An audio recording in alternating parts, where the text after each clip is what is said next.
Welcome to my YouTube channel crazy designs. आज के इस फोटोशॉप ट्यूटोरियल में हम सीखेंगे हम किस तरह से अपने किसी टेक्स्ट को सैंड राइटिंग इफेक्ट में कन्वर्ट कर सकते हैं। तो चलिए शुरू करते हैं। आप इस तरह का सैंड का कोई भी इमेज यूज़ कर सकते हैं। फर्स्ट स्टेप में मुझे इस वाटर एरिया की सिलेक्शन बनानी है। इसके लिए मैं यहाँ से क्विक सिलेक्शन टूल सेलेक्ट करता हूँ और ये देखिए इस तरह से हम इसकी सिलेक्शन बना लेंगे। यूँ सिलेक्शन बनाने के बाद इसके एजेस को थोड़ा और बेहतर करने के लिए हम यहाँ से सिलेक्ट एंड मास्क पे क्लिक करेंगे और यहाँ आने के बाद बिल्कुल एजेस पे हमें पेंट करना है। ये देखिए इसके बिल्कुल एजेस पे इस तरह से पेंट करते जाएंगे।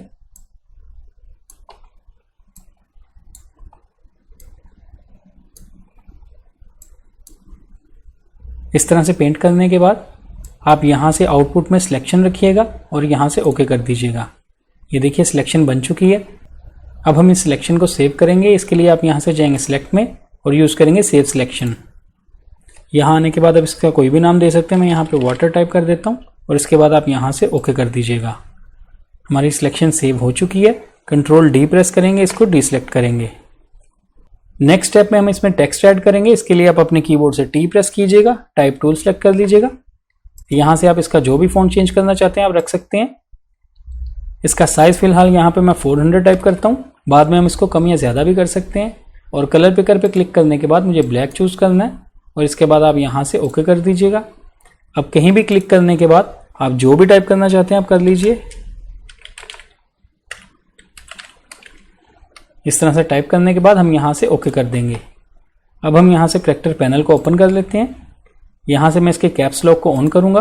मुझे ये सारा कैपिटल में चाहिए और इसके बाद यहाँ से इसकी लीडिंग स्पेस को भी थोड़ा कम करेंगे। लीडिंग स्पेस इन दोनों के दरमियान की स्पेस को कहा जाता है। ये देखिए यहाँ से हम इसको लेफ्ट की तरफ लेके जाएंगे। ये देखिए तो स्पेस कम होती जा रही है। ऑलमोस्ट इसको इसके साथ मिलाऊंगा, ऑलमोस्ट यहाँ पे रखेंगे। इस तरह से एडजस्ट करने के बाद हम करैक्टर पैनल को भी यहाँ से बंद कर देंगे। कंट्रोल टी प्रेस करते हैं। मैं इसको थोड़ा सा और रिसाइज करना चाहता हूँ। मैं इसको ऑलमोस्ट यहाँ पे रखूँगा इस साइज़ में और इसके बाद आप यहाँ से ओके कर दीजिएगा। अब हम यहाँ से एक न्यू लेयर ऐड करेंगे जो कि ब्लैंक लेयर होगी। ये देखिए ब्लैंक लेयर ऐड हो चुकी है। टेक्स्ट लेयर को सिलेक्ट रखते हुए कंट्रोल प्रेस करते हुए इस पर क्लिक करेंगे। ये देखिए इसकी सिलेक्शन बन चुकी है। मैं थोड़ा जूम इन कर देता हूँ। सिलेक्शन बनाने के बाद हम यहाँ से जाएंगे सिलेक्ट में, मॉडिफाई और यूज़ करेंगे कॉन्ट्रैक्ट। यहाँ आने के बाद 3 to 4 पिक्सल्स देंगे। मैं यहाँ पे 4 टाइप कर देता हूँ और इसके बाद आप यहाँ से ओके कर दीजिएगा। ये देखिए हमारी सिलेक्शन अंदर की तरफ आ चुकी है। इसके बाद इस वाली लेयर को सिलेक्ट रखते हुए हमें इसमें ब्लैक कलर फिल करना है जो कि मेरा फोरग्राउंड कलर है। मैं अपने कीबोर्ड से ऑल्ट बैक स्पेस प्रेस करता हूँ। इसमें ब्लैक कलर फिल हो चुका है। आप यहाँ पे थंबनेल में प्रीव्यू भी देख सकते हैं। कंट्रोल डी प्रेस करेंगे, इसको डी सिलेक्ट करेंगे और टेक्स्ट लेयर को हम यहाँ से हाइड कर देंगे। आप देख सकते हैं इसमें ब्लैक कलर फिल हो चुका है। मैं कंट्रोल 0 प्रेस करता हूँ, इसे फिट टू स्क्रीन देखेंगे। नेक्स्ट हम इसी लेयर पर डबल क्लिक करेंगे और यहाँ से आ जाएंगे लेयर स्टाइल में। यहाँ आने के बाद सबसे पहले हम यूज़ करेंगे कलर ओवरले। इसको सिलेक्ट करने के बाद यहाँ कलर पिकर पे क्लिक कीजिएगा और हमें सैंड से ही कोई कलर सेलेक्ट करना है। ये देखिए जैसे कि मैंने ये वाला कलर सेलेक्ट किया हुआ है। यहाँ से सिलेक्ट करने के बाद आप यहाँ से ओके कर दीजिएगा। इसके बाद हम यहाँ से यूज़ करेंगे आउटर ग्लो। यहाँ इसकी भी कुछ वैल्यूज़ हैं। इसका ब्लेंडिंग मोड हम नॉर्मल रखेंगे। इसकी ओपेसिटी को हम 70 के आसपास रखेंगे। कलर पिकर पे क्लिक कीजिएगा। हमें यहाँ पे सेम वही कलर देना है जो हमने यहाँ पे कलर ओवरले पे दिया था। वहाँ से आप कोड को कॉपी कीजिएगा और यहाँ पे पेस्ट कर दीजिएगा। यहाँ से हम ओके कर देंगे। टेक्निक में हम सॉफ्टवेयर रखेंगे, सेपरेट में हम 0 रखेंगे। साइज़ को इंक्रीज करेंगे, 25 पिक्सल्स रखेंगे। रेंज को आप यहाँ पे 50% रखिएगा और कॉन्टूर आपका फर्स्ट वाला लीनियर ही सिलेक्ट होना चाहिए। इसके बाद हम यहाँ से इसको ओके कर देंगे। अब हम इस लेयर पर राइट क्लिक करेंगे और यहाँ से इसे कन्वर्ट टू स्मार्ट ऑब्जेक्ट बना देंगे। नेक्स्ट हम इसी लेयर पर राइट क्लिक करेंगे और फिर से यूज़ करेंगे ब्लेंडिंग ऑप्शन। सबसे पहले हम यहाँ से बेवल एंड इम्बोस को सिलेक्ट करेंगे। यहाँ पर इसकी कुछ वैल्यूज हैं, इसको देखते हैं। स्टाइल में आप इम्बोस रखिएगा, टेक्निक में स्मूथ रखेंगे। डेप्थ को यहाँ पे इंक्रीज करता हूँ, मैं 260 टाइप करूँगा। डायरेक्शन हम यहाँ पे अप रखेंगे। साइज को भी इंक्रीज करूँगा, यहाँ पे मैं 14 पिक्सल्स कर देता हूँ। सॉफ्टवेयर को हम यहाँ पे 0 रखेंगे। यूज़ ग्लोबल एड को आप यहाँ पे अनचेक रखिएगा और यहाँ पे 130 डिग्री टाइप कीजिएगा। एल्टीट्यूड को हम यहाँ पे 0 डिग्री रखेंगे। ग्लास कॉन्टूर के इस ड्रॉप डाउन पे क्लिक कीजिएगा और यहाँ से आप यूँ स्क्रॉल करते हुए नीचे की तरफ आएंगे। ये देखिए राउंडेड स्टेप्स, इसको सिलेक्ट कर लीजिएगा। हाईलाइट मोड में आप लीनियर बंद रखिएगा। और यहाँ क्लिक करने के बाद आप सेम इसी तरह का कोई कलर चूज़ कीजिएगा, लेकिन हम इसको थोड़ा सा डार्क करेंगे, नीचे की तरफ लेके आएंगे, ऑलमोस्ट यहाँ रखते हैं और इसके बाद आप यहाँ से इसको भी ओके कर दीजिएगा। इसकी ओपेसिटी को भी इंक्रीज करेंगे, यहाँ पे मैं इसकी 70% कर देता हूँ। शेडो मोड में हम यहाँ पे इसकी ओपेसिटी 0 रखेंगे। ये अप्लाई करने के बाद नेक्स्ट हम यूज़ करेंगे टेक्सचर। यहाँ आने के बाद पैटर्न के ड्रॉप डाउन पर क्लिक कीजिएगा और यहाँ से हम यूज़ करेंगे, ये देखिए क्लाउड्स, इसको सिलेक्ट कर लीजिएगा। इसके स्केल को हम यहाँ पे 35% रखेंगे और डेप्थ को यहाँ पे 25 रखेंगे। टेक्सचर की वैल्यू देने के बाद नेक्स्ट हम यूज़ करेंगे स्ट्रोक। यहाँ पर भी इसकी कुछ वैल्यूज़ हैं। यहाँ हम इसके साइज़ को 2 से 3 पिक्सल्स रखेंगे। आप अपने इमेज के मुताबिक इसको एडजस्ट कर सकते हैं। मैं यहाँ पे फिलहाल 3 टाइप कर लेता हूँ। पोजीशन इसकी आप इनसाइड रखिएगा। ब्लेंडिंग मोड हम यहाँ पे इसका ओवरले रखेंगे। इसकी ओपेसिटी को मैं यहाँ पे 90 के आसपास रखूँगा और कलर पिकर पे क्लिक करने के बाद आप सेम यही कलर सेलेक्ट कीजिएगा।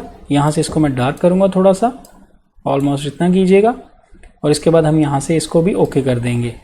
स्ट्रोक की वैल्यूज़ के बाद नेक्स्ट हम यहाँ से यूज़ करेंगे आउटर ग्लो।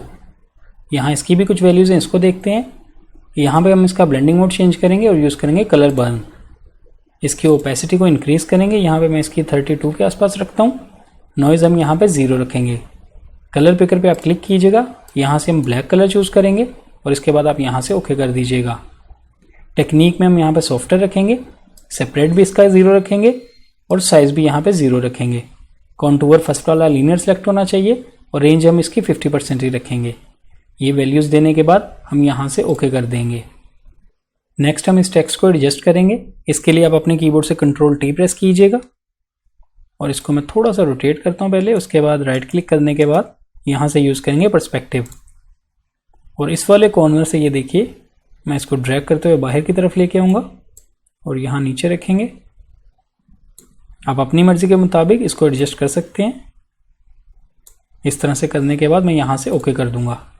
मैं फिर से Ctrl+T प्रेस करता हूँ, मुझे इसको थोड़ा सा छोटा करना है, ऑलमोस्ट इतना रखेंगे और इसको मैं यहाँ पे रखूँगा और इसके बाद आप फिर से यहाँ से ओके कर दीजिएगा। अब हम इस वाटर को इस टेक्स्ट के ऊपर लेके आएंगे। इसके लिए हमने स्टार्ट में इसकी सिलेक्शन सेव की थी। ये देखिए चैनल्स में आपको सिलेक्शन दिख रही होगी। अगर आपके चैनल्स यहाँ ना दिख रहे हो तो आप यहाँ से विंडो में जाइएगा, चैनल्स पे क्लिक कीजिएगा, आपके चैनल पैनल यहाँ पे दिखने लगेगा। सबसे पहले हम लेयर्स में वापस आते हैं और Ctrl+G प्रेस करते हुए इस लेयर को ग्रुप में ले जाएंगे। इसके बाद हम चैनल्स में आएंगे। यहाँ आने के बाद कंट्रोल प्रेस करते हुए आप इस सिलेक्शन पे क्लिक कीजिएगा। ये देखिए सिलेक्शन आपकी एक्टिव हो चुकी है। लेयर पैनल में वापस आएंगे और यहाँ आने के बाद इस ग्रुप को सिलेक्ट रखते हुए हमें इन्वर्टेड लेयर मास्क ऐड करना है। आप ऑल्ट प्रेस करते हुए लेयर मास्क वाले आइकन पर क्लिक कीजिएगा। ये देखिए इन्वर्टेड लेयर मास्क ऐड हो चुका है। अब आप देख सकते हैं हमारा जो वाटर था वो टेक्स्ट के ऊपर आ चुका है। ये देखिए टेक्स्ट लेयर को मैं सिलेक्ट करता हूँ और इसको मैं मूव करके इसको जहाँ भी आप एडजस्ट करना चाहते हैं आप कर सकते हैं। मैं इसको सेम उसी जगह रखूँगा। इसको थोड़ा सा नीचे ले आते हैं, ऑलमोस्ट इतना। आप अपनी इमेज के मुताबिक इसको कहीं भी एडजस्ट कर सकते हैं। मुझे इसकी पोजीशन थोड़ी सी और बेहतर करनी है। इसके लिए मैं Ctrl+T फिर से प्रेस करूँगा और राइट क्लिक करने के बाद फिर से पर्सपेक्टिव यूज़ करेंगे और इसको मैं थोड़ा सा और बाहर की तरफ लेके आना चाहता हूँ। ऑलमोस्ट इतना रखेंगे। इस तरह से आप एडजस्ट कर लीजिएगा अपनी इमेज के मुताबिक और इसके बाद फिर से यहाँ से ओके कर दीजिएगा। ये वैल्यूज़ देने के बाद अब आप देख सकते हैं हमारा सैंड राइटिंग इफेक्ट कंप्लीट हो चुका है। ये देखिए इस तरह इन स्टेप्स पे अमल करते हुए आप भी बहुत आसानी से इस तरह का इफेक्ट अप्लाई कर सकते हैं। आई होप आपको आज का ये ट्यूटोरियल अच्छा लगा होगा। वीडियो पसंद आई तो लाइक कीजिए, मेरे चैनल को सब्सक्राइब कीजिएगा। मिलते हैं नेक्स्ट वीडियो में एक न्यू ट्यूटोरियल के साथ। Thank you.